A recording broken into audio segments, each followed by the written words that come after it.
রত্নাকর দস্যু চুরি ছিনতাই ডাকাতি সবই করতো। সেই চুরি ছিনতাই যা পেত সব নিয়ে এসে বাবা মাকে, তারপরে পাড়া প্রতিবেশী সবাইকে খাওয়াতো। একদিন জঙ্গলে রত্নাকর দস্যু বসে আছে, আর সেই সময় সেই পথ থেকে এক সাধু যাচ্ছিল। সাধুকে দেখেই তাড়াতাড়ি ধরে নিয়ে তার কাছে যা আছে সব লুটপাট করবে।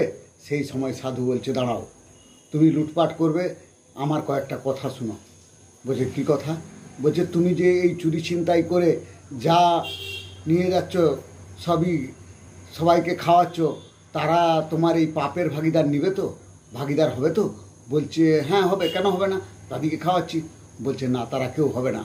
তুমি আমাকে এক কাজ করো, এখানে বেঁধে দাও, বেঁধে দিয়ে আর তুমি বাড়িতে যে জিজ্ঞেস করো কেউ তোমার পাপের ভাগিদার হয় কি না।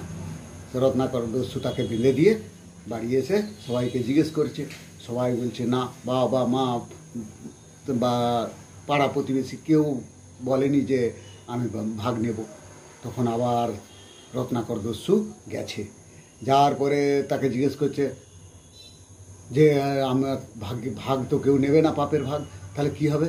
না, তোমাকে রাম নাম জপ করতে হবে, তাহলে এই পাপ থেকে তুমি মুক্তি পাবে। এবার রত্নাকর দস্যু আর রাম বলতে পারছে না, কি হবে?